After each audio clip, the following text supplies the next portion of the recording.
All right. So that's all you got. We can transition into our next segment here. We've been teasing it the last two episodes, and finally we got some responses. We're going to do our first ever Ask the Pod mailbag. We got some really good questions. I think we have about 4 or 5. All right. We're going to start with the first person to message us, and that is our good friend Peter Pedro Dreher. He was big fan of the podcast. He's our one. I think he's our one YouTube subscriber. So shout out to Peter. Shout out Peter. And this is actually a really good first question due to our baseball discussion. So, Peter says, in the Atlantic Independent Baseball League, they are testing robot umpires, and they are also moving the pitcher's mound further back to an unknown amount. Peter would like to know what we think. Should the MLB implement any major rule changes in the next 5 years similar to these rule changes? Jeffrey, if you'd like to give us your thoughts first, that'd be great. Okay, so that's a big question. The first thing that stuck out to me was to an unknown distance. They haven't decided how they're just gonna like randomly walk back the pitcher's mound and be like, I think that's pretty good. I mean, at some point they'll know the distance. I just think to this point so they're gonna walk it back then measure it. I don't know. All right. So I guess the question is asking us about maybe having some sort of electronic or robot umpires and then maybe some other rule changes. I absolutely do not want robot umpires because one of the best parts about baseball is the blue man behind the plate. There's nothing better than a manager and an umpire face to face screaming at each other, and that and knowing that they can't change the call. It's fantastic. It is pretty great. So that's one of the best parts of baseball. I think it's part of the environment. It's part of the culture. It's the human aspect of it. I don't need human robot umpires. I think the replay rules are fine, which is good. I guess the big rule that everyone's talking about is the pitch clock. I mean, honestly, I'm fine with it because they're trying to speed up the pace of play. But honestly, the pace of play hasn't been that terrible. I think the average game over the last few years has been just about 3 hours. Like, that's not that long of a time to sit down and watch a baseball game. Like, there's almost like a myth of baseball that games are now like 3.5, 3:45, where that's just not true. Like, the rule that they're talking about is, having someone start at second base in extra innings is just absurd because extra innings happen, once a couple times a month? And extra inning games are exciting and fun. Like, we had an 18-inning game in the World Series, which was awesome. Yeah. I mean, I think just, creating a culture of pace of play where, the batters are staying in the box, the pitchers are keeping it moving, stuff like that. So if you want to insert the pitch clock, go for it. They're going to have to figure out how to implement that with stealing bases because you don't want the runner to just be able to time the pitch clock. You know what I mean? So stuff like that. So there's some things they're going to have to work around that. But I mean, honestly, I think baseball just needs to do a lot more. And like we were kind of joking about it before, but like they just got to market their players so much better because honestly, baseball players are the most entertaining people. They have to go through 162 games and all they do is just find weird ways to like entertain themselves. They'll be out in the outfield doing weird golf challenges and they're in the dugout like making radar guns out of Gatorade cups. They're fun people. Like, I want to see the players mic'd up. I want to see guys like David Ortiz in the announcing booth. Like, just do things to make baseball more fun and just to make you feel like you're at the ballpark. Also, this will be my final thought. I want to see VR. I want to be able to plug into a VR and be in the first row of Fenway Park. I think that would be very cool.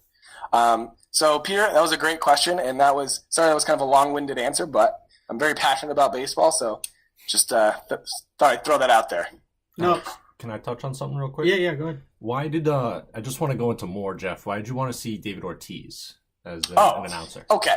I love so every once in a while they'll throw David Ortiz on the Red Sox podcast and he's electric. Hang on. Like can you repeat that, Jeff? You got a little wonky on the recording. Sorry, people. Oh, sorry. This is live.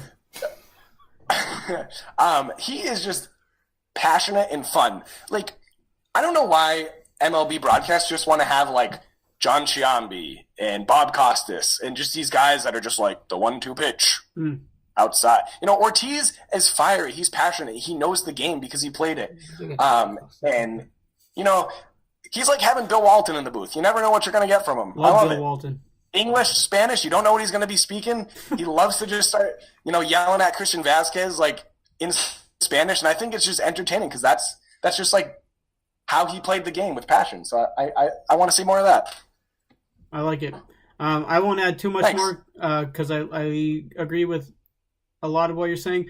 Something I would like in terms of the automated umps thing, I wouldn't be against like an automated strike zone, but still having people there because you need guys to call people safe and out. So maybe like on a strike, this umpire has something that buzzes that says this was a strike according to our automated strike zone, and then he has final say of whether to call it a strike or not. So it's like, But it's assisted. yeah, but that's dumb. Why?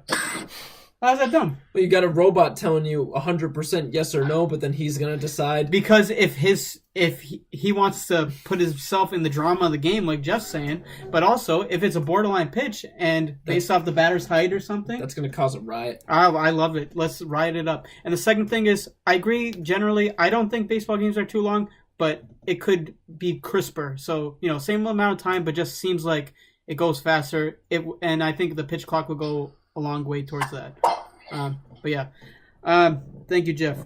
Connor, do you have something to say? Not specifically. I liked the fact that you wanted to bring David Ortiz in as a commentator announcer. Because I mean, everyone that knows me will know I'm not the most knowledgeable when it comes to sports, but I try to follow as much as I can. And with Tony Romo's entrance as a commentator, I saw a lot of really good feedback, just from a wide range of people on how much he brought to the booth as far as calling out plays, trying to get into the team's head of where the offense wants to go with each play. And I didn't know if that's where you were going with David Ortiz, but I really liked what he brought into the booth as well. I want to see more commentators like that can help someone who's not as good in the moment-to-moment shot calling, the play calling, try and get into where each team wants to be. Yeah. Made the games much more exciting that he was commentating. Yeah. I think that's a good point. And it's nice to have like a player's perspective. Oh, yeah, definitely. All right. We're moving on to our next mailbag question. I will direct this one towards Evan. So our second ever mailbag question comes from our good friend, Melissa. Melissa's question is, would you trade Terry Rozier or Jaylen Brown for Rajon Rondo? And then she said, I also want you to talk about how great Rajon Rondo is. Full disclosure, Melissa is the biggest Rajon Rondo fan I've ever met. So, Evan? So I guess I'll be bad cop in this situation. I am not a Rajon Rondo fan. He's been severely overrated since the Celtics grabbed him. Just a classic case of green teamer syndrome, looking at a below average to average player and deeming him the next greatest thing.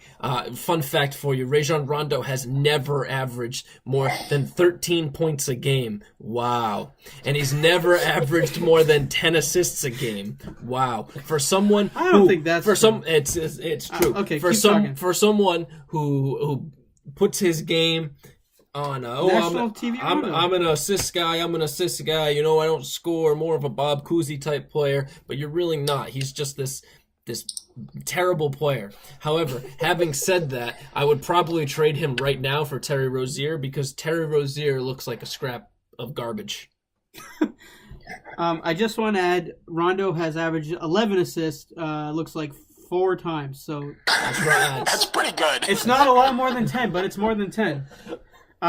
But Melissa, I'm sorry that Evan hates Rondo. It's not personal. But I will talk highly of Rajon Rondo. I would trade Terry Rozier and all the kids not named Jaylen Brown and Jason Tatum for Rajon Rondo. I think he's a good distributor, and he was a big part of that OA championship team. And Rondo for life. All right, Jeff, do you have any thoughts on that? Yeah, I mean, Is there a chance that the Lakers buy out Rondo and the Celtics pick him up? Does anyone could that happen? It could, but the deadline for any buyout player to be playoff eligible passed last night, so it wouldn't matter. Oh, I tell you what. never mind. I'll tell you what. Next year, if Kyrie stays, we're obviously going to let Terry Rozier walk. Perfect backup point guard, Rondo. I'd be perfectly fine with that. Would I want Okay. Rondo anywhere near the starting five? No.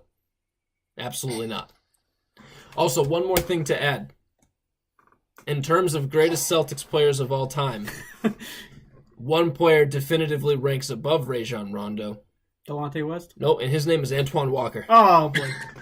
Never won a championship, so 20 and 10 average.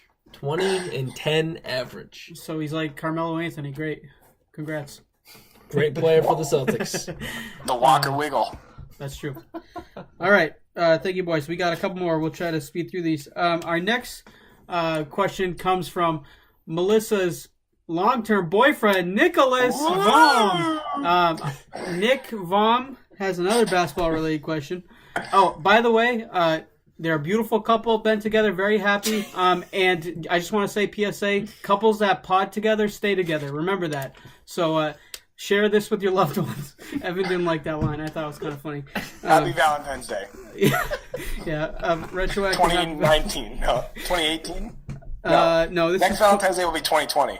Happy 2020 Valentine's Day. yeah, absolutely. I could have said Decade that of better love. myself. Anyways, so Nick sent us 3 questions, but for the sake of time, I'm going to pick the one I want to Easy, talk Nick. about. He said, "Would LeBron getting a bald shave take his game to a higher level?" Good question. I'm gonna say yes, because LeBron and the Lakers have struggled mightily this year, and he's going with that fake hairline, maybe hair plugs. I don't know. It seems fake to me. Just go all natural, baby. Embrace it. Shave that thing off. You'll be averaging a triple-double in no time. You'll make Brandon Ingram and Kyle Kuzma look like the next superstars, and the Lakers can make a surge. So I would say yes, it would take his game to a next level. What do you guys think? I'm going to have to agree, just because when Kyrie starts the season every year, he's usually pretty scraggly. He's got the fro, he's got the beard. A couple games into the year, and he's bad when he has the fro. And a couple games into the year, he shaves everything off, and all of a sudden, the real Kyrie comes out and he starts playing well. Maybe LeBron needs to go through the same thing. I like it. Jeff? Let me just say this. Lakers suck. Yeah, oh yeah. Oh, yeah, They suck. agreed. And let's pretend we're in 2014. Yeah. And I said, 4 years from now, if you're a GM, your big offseason moves are going to be Michael Beasley, Lance Stevenson, Rondo, and JaVale McGee. Well, and LeBron. You would think I was crazy. And that was 4 years ago. Or I'd say that person deserved to be fired. Yeah, and 4 years later, they did that. So LeBron probably should shave his head because he's a fool. Connor, would you like to add anything about LeBron's shaved headgate? No, go for it. Yeah, shave away, LeBron. Good All right. question, Nick. Shout out Nick Baum. Great. And put him on the Great spot guy. here, but great. Better MTG If you player. ever engineering work done. 1-800-555-engineering. That's his number. Wait, what is that? That's Nick Baum. I'll say this. Nick Baum is the official engineer of this podcast. All right, shout out Nick. All right, so our next question, we have 2 left, so we'll get through them. The next question comes from someone near and dear to my heart, my wife, Paige Simmons Costa. Couples that pod together, stay together. All right. The question is, what is the best episode of The Office? Who would like to go first? Connor, I just why want don't to you throw it go? out there that I haven't watched all The Office, but I will never stop laughing at the episode where Dwight cuts the face off of the CPR mannequin and wears it as a mask. Yep. That is gold, and Yep. it will always be gold. Yep, that's mine. The CPR episode. Good choice, Connor. Evan, what's yours? So I don't remember the name of it, but it's the episode towards the end of Michael Scott's tenure at Dunder Mifflin, and they decide to have a yard sale in the warehouse. And Dwight goes in with a paperclip and trades his way up to a telescope. It's pretty incredible. Only to trade it to Jim for I forget the exact name, but it was like Dr. Megorium's Wonder Legumes or something like that. And it is just a fantastic episode. It's a fantastic episode. I need to watch that. Yeah, that's a good one. Oh man! All right. Again, I forget the episode, but the premise is Michael thinks he has herpes. Oh, great episode! And he has to call all of his former lovers, and he calls up one of his lovers, and he goes, "Hi, it's Michael. I need to tell you that I have a sexually transmitted disease, and I'm going to spell it out for you. H-I." He misspells herpes. Yep. That is and the whole episode is him going back to all his former lovers and talking about how he thinks he has herpes, and he really doesn't. And then also another great episode is where Michael goes to business school with Ryan, and he does the speech with all the candy bars. That is one of my favorites. So shout out to The Office, because that's a great show. And also, shout out to Wife Paige, the official healthcare provider of the podcast. Absolutely true. Absolutely true. Another underrated episode of The Office, Jeff. Yeah. Pretzel Day. Oh, big time. Great Pretzel episode. Day, yeah. Great episode. Best day. Yeah. Anything Stanley is like the lead focus of is usually a good episode. Absolutely. And stick it up your butt. That's like the season 4 premiere. Remember that one? I don't. Am I the one? And then they stopped doing that. And then goes, it's stupid, but it's my thing. That's awesome. Yeah, that's a great show. Shout out, Paige.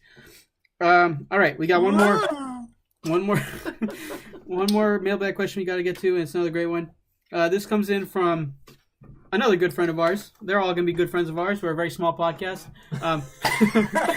We're growing smaller each episode. A former roommate of mine and one of the groomsmen at my wedding. This one comes from Elliot. Elliot would like to know, if you were the director of Space Jam 2, who would you choose for the new NBA 5 squad and why? Base your answer off of talent and marketability. I think that's a great question. Who would like to go first? Jeff, you want to go first? Can I take a hard pass on this question? Yes. Alex, I want you to go first because I'm thinking over here. All right. So let me paint you a picture. Stan, is that his name? Yeah. Stan, who is played by Wayne Knight, who's like Michael Jordan's like personal assistant. Newman. Yes, yeah, Newman is a more recognizable character, but he's gonna be, his version of the character is gonna be played by Rich Paul, and that's LeBron and Clutch Sports like main agent. And the starting 5 NBA players that Space Jam 2 should cast is LeBron, Ben Simmons, Kentavious Caldwell-Pope, Markieff Morris, and who am I missing here? Anthony Davis, thank you. And that's because those are all Clutch Sports guys, and I think that'd be hilarious if LeBron was just like openly tampering in Space Jam 2. So that's who I want to be cast. And also KCP, not enough love. He needs to be on a bright stage in Space Jam 2. Bad player. And Draymond Green, our assistant Nick Jesus, who's watching the Celtics right now with us, just remind me that Draymond's also represented by Clutch Sports. Go ahead. Say hi, Jesus. So everybody. Yeah. So this is who I would put as my 5. Kyrie, Steph Curry, Giannis Antetokounmpo, Anthony Davis, LeBron James. It's a good 5. Those are some of the most marketable people. You have Kyrie, who has the acting experience. Mm-hmm. Steph is well liked throughout the league. People who hate the Warriors, like myself, even kind of like Steph. Love Steph, big Steph guy. Anthony Davis, just because he is Anthony Davis, and LeBron James. Oh, and Giannis, because Giannis is the future of the NBA and the present. Yes. Who's going to play Newman? Now I probably would go in the same mold that they went in the original movie, and I would probably put someone like Ben Stiller in a fat suit. What about How does Jeff? that have anything to do Jeff with Black. the original movie? Don't question it, Jeff. Oh boy. All right, Jeff, who's your 5? Okay, so I'm going to start with my Newman. So the guy who needs to play Newman, and there's only one answer to this, is Stephen A. Smith. Oh, I like it. Jeez. You got to have Stephen A. Smith in there. So here's my 5. You got LeBron. Yep. Sorry, I was distracted. You got LeBron. At center is Boban. You got to have Boban in there. He's good electric. one. Good one. Boban. I don't think he's technically in the league anymore, but I got Swaggy P in there. I think he's still in the league. No, he's not. Isn't he on the Kings? No, I don't know. I thought he was on the Kings, but they might have cut him. He was signed by someone, but he got cut by someone. Swaggy P is going to be in my movie. I like it. I'm going Bogdan Bogdanovic Wow, okay. and Bohan Bogdanovic, the brother. Jeez. Are you trying to demonize Europe or Why something? are you doing this? Because that's an electric movie. That You is- got Stephen A. with Bogdan, Swaggy P, and then Boban. Yeah, I actually love that. I won't lie to you. And, to be honest, I don't think LeBron's team could win if LeBron had another superstar with him. Wow, that's hot. He needs bums like this he can just drag along. Is Boban Marjanovic not a superstar? He is. He's electric. He's electric. I think he's better. Okay, he's not better than Embiid, but every time he goes in, he scores. Whoa! He's so- Okay. he's Were literally so tall. Were you about to say he's better than Embiid? Okay, here's the thing. He's like Really? 7'6", and like he's unstoppable. I don't know why they don't just throw it to him. He just holds it above everyone's head. Unstoppable. He doesn't jump to dunk. Boban is not unstoppable. Yeah, he's Jeff. very stoppable. He's very stoppable. He's a good rebounder and shot blocker. That I'll give you that. He is electric though. All right, we got to move on due to time constraints. Great question, Elliot. Thank you for tuning in for our mailbag section. Those were 5 awesome questions. Keep them coming. Follow us on the Facebook group for announcements concerning that. All right, so give me a second to someone ad-lib for a little while. I got to pull something up. All right. This podcast is brought to you by Starburst. Candy bursting with flavor. Don't you love Starbursts? Sometimes they're so sweet it makes you cringe a little bit. All right, it's true. Okay, thank you. Starburst. Thank you, Starburst. Anyways, that transitions perfectly. I don't know how, but it transitions perfectly into a fan favorite section. The first segment, to appear on all 3 episodes, I believe. It's a staple. It is a staple. We love it. You love it. Coming up is...